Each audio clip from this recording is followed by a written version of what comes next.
Hello, welcome to Covenant Conversations with Grace. My name is Grace Oluwagbemi.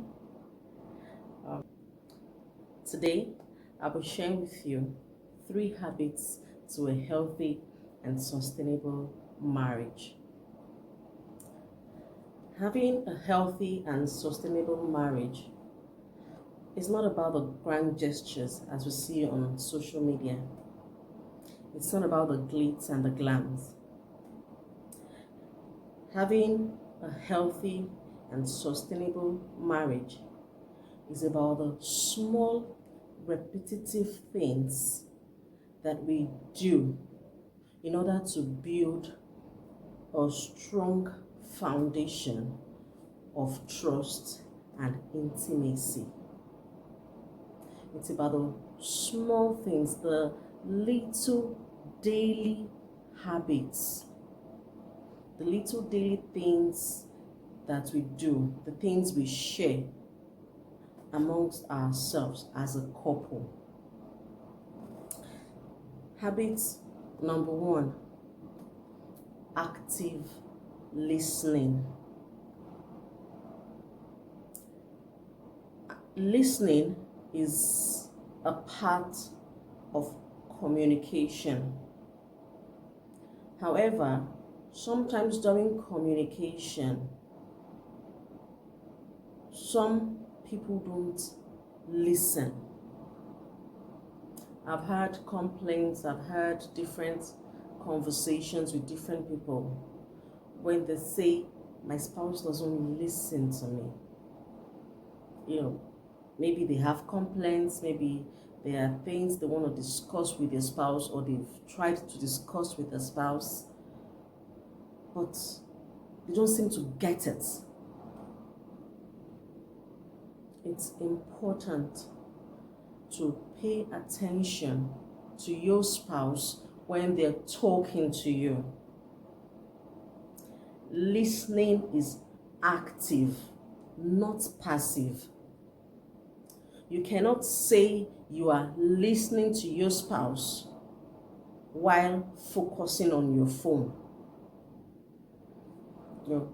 Sometimes you're talking to your spouse or you're having a conversation and they're on their phone, scrolling through social media or reading text messages, or they're watching the TV, sports, and then when you try to get their attention, they say, oh, I'm listening, or I can hear you. Hearing is different from listening.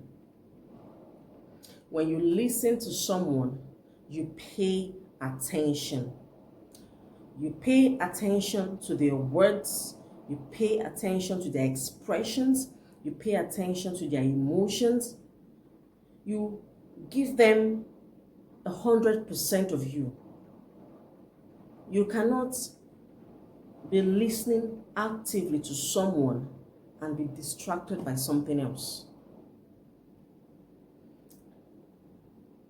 I've experienced, sometimes you're talking to someone, you think they are listening to you, and then you ask a question, a follow-up question to what you had just said.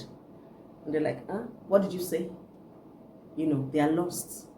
That's not listening.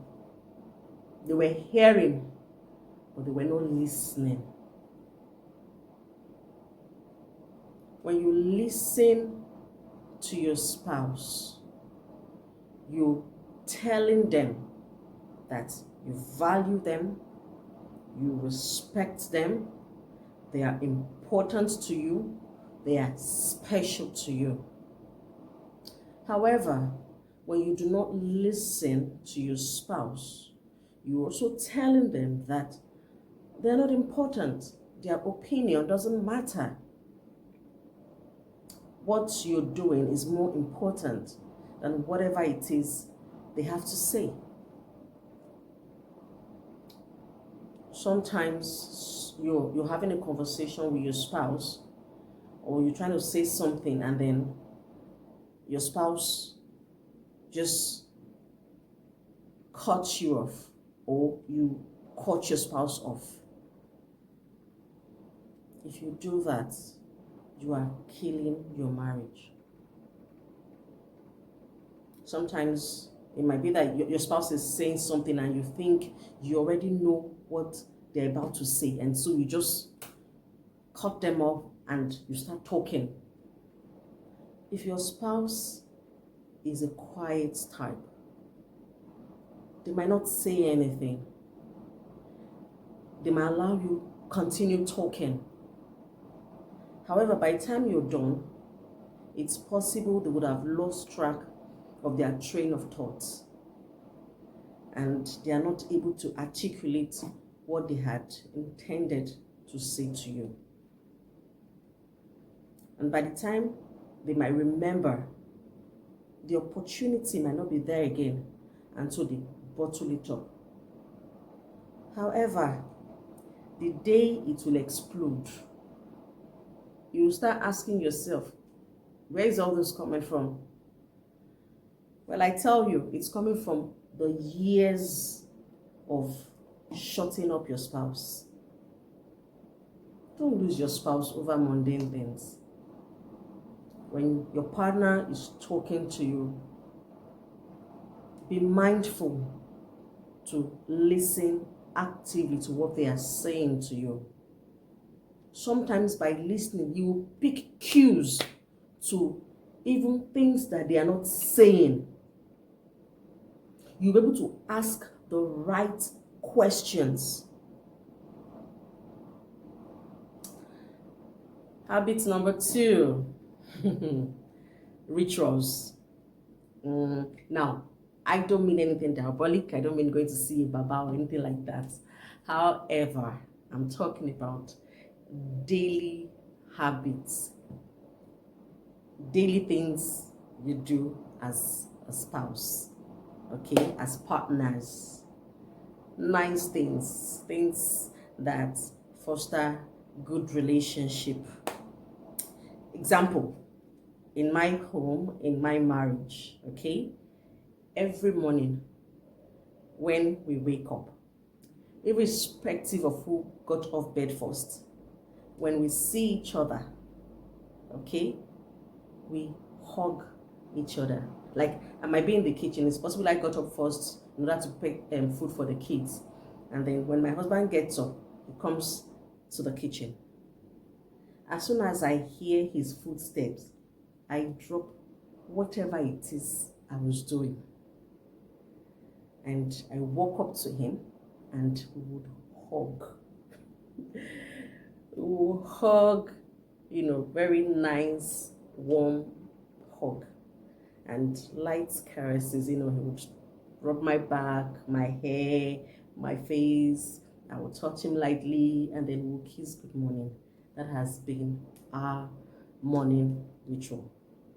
Now, it's not like before we got married, we decided that, okay, this is how it's going to be. We'll always hug and kiss good morning.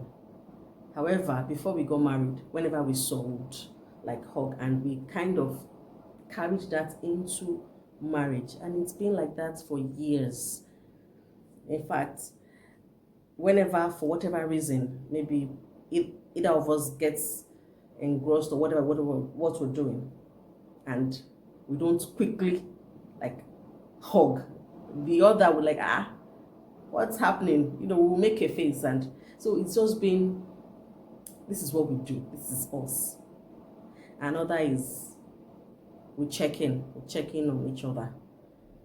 If my husband is not home, if he goes out, within the hour, I call or he calls, like we check up on each other. We catch up on our day, while we're still at work. Okay, how is it going? How is the meeting? We check up on each other. If I go to the market, he calls me, like that's us.